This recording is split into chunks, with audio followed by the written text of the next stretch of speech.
अस्सलाम वालेकुम फ्रेंड, मैं हूं आपका होस्ट अली भाई। मेरे चैनल में खुश आमदीद। आज मैं आपको बनाना सिखाऊंगा पोटैटो फ्राई टिक्का। बड़े मज़े के बनते हैं। तो चलिए स्टार्ट करते हैं। तो नाज़रीन, हमने यहाँ पे लिए हैं 1 kg पोटैटोस और हमने इन आलूओं को बॉयल कर लिया और इनको क्यूब्स की शक्ल में काट लिया। ये देखिए, ये बॉयल्ड पोटैटोस है और क्यूब्स की शक्ल में। हमें चाहिए थोड़ा सा मैदा इनकी कोटिंग के लिए, ये हस्बे ज़रूरत है। और ये है मेरे पास नमक। ये मैंने लिया है 1.5 स्पून, ये वाला स्पून जो रेगुलर यूज़ होता है आमतौर पे घरों में, बाज़ार से बासानी मिल जाता है। मैंने सबके लिए ये यूज़ किया है। 1.5 चम्मच मैंने डाला नमक। 3 चम्मच हमें चाहिए कॉर्नफ्लोर। 1 चम्मच गरम मसाला। 1 चम्मच ज़ीरा पाउडर। 1 चम्मच धनिया पाउडर। 1.5 चम्मच मैंने रेड चिली ली है, ये आप कम ज़्यादा कर सकते हैं अपने टेस्ट के हिसाब से। और 3 चम्मच हमने लिया है सिरका।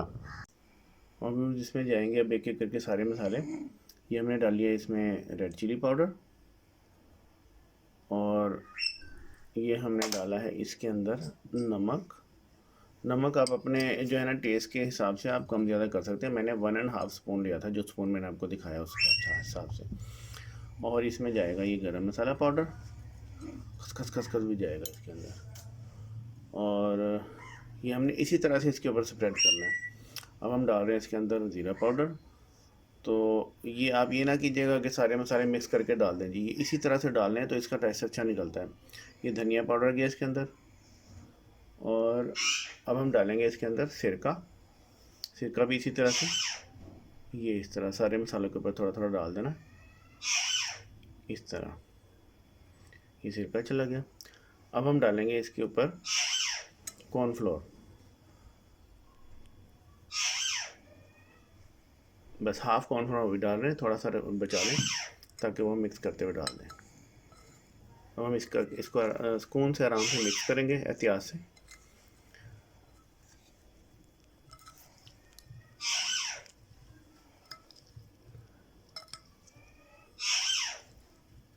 ये आलू नीचे ऊपर हो गए थोड़े से, तो हम बाकी का कॉर्नफ्लोर भी इसमें हम डाल देंगे।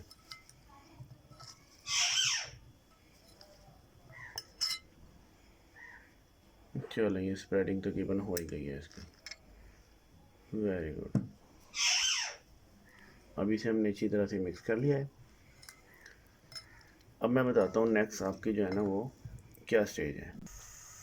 ये हमने मिक्सिंग कर लिया नाज़रीन और बहुत ज़्यादा मज़े का लग रहा है देखने में ही। विनेगर मुझे लग रहा था थोड़ा सा कम है, तो मैंने इसमें 2 चम्मच और विनेगर डाल दिया है। ये 2 चम्मच विनेगर और चला गया, इससे ज़रा और ज़्यादा टेस्ट खुल के सामने आएगा। अब इसको हम हल्का सा चला के और फिर आपको बताते हैं कि हमने इसकी कोटिंग कैसे करनी है। अब हम इसको मैदे में कोटिंग करेंगे। एक पीस उठा के ऐसे इसको अच्छी तरह से मैदा लगा और इसको साइड पे रख दो। और इसका एक तरीका और भी है। हम किसी प्लास्टिक की थैली में मैदे को डाल के और उसमें चंद आलू डाल के और उसको अच्छी तरह से हिलाएंगे और उसके बाद आलू निकालेंगे, उसमें फिर और आलू डाल के फिर उसको अच्छी तरह हिला के फिर निकालेंगे। एक ये तरीका भी होता है। तो ये मैदे की कोटिंग हो रही है इस तरह से, अच्छी तरह से मैदे की कोटिंग करके फिर हम इसको फ्राइंग पोजीशन में लेके जाएंगे। ये हमने सारे के सारे आलू कोटेड कर लिए मैदे के अंदर। अब हम इनको फ्राई करने वाले हैं।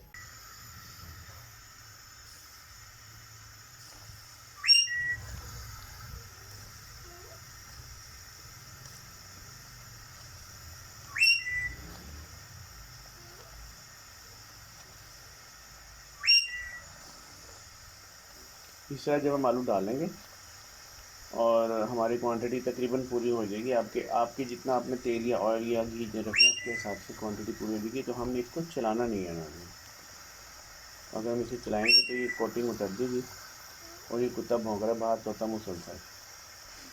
तो हमने इसमें काफ़ी सारे आलू डाल दिए। अब हम थोड़ा सा वेट करेंगे इसके लाइट गोल्डन होने का। उसके बाद जब ये लाइट गोल्डन हो जाएगी, ज़रा सा इसको अलग पलट के हम इसको भी निकाल देंगे वापस।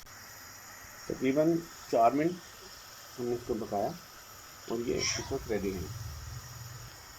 ये देखिए मेरे बहुत ही खूबसूरत कलर आ गया और इसे निकाल लेंगे।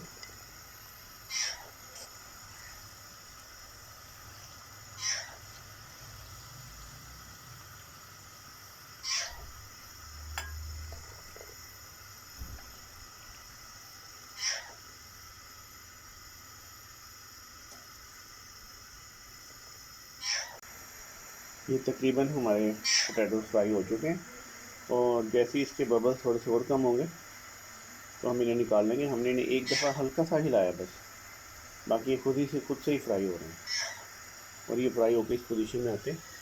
बहुत ही प्यारे, बहुत ही खूबसूरत और बहुत ज़्यादा मज़ेदार बनते हैं।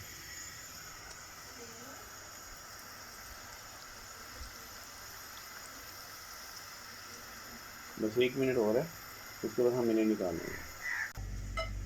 ये हमारे potato fried is ready to go. बहुत मज़े के बनते हैं नाज़रीन, आप ये ज़रूर ट्राई कीजिएगा और मुझे फ़ीडबैक दीजिएगा इसका, मेरी हौसला अफजाई के लिए। हाँ या ना, जो भी जैसे भी आपको लगे तो मुझे ज़रूर बताइएगा। ये रेडी हैं और इंशाअल्लाह ताला ये मुझे पूरी उम्मीद है अल्लाह की तरफ से कि आपको ये जब आप घर बनाएंगे तो बहुत ज़्यादा पसंद आएंगे और सब जो भी खाएगा उन सबको पसंद आएंगे। तो मिलते हैं नेक्स्ट वीडियो में इंशाअल्लाह ताला। अल्लाह हाफ़िज़।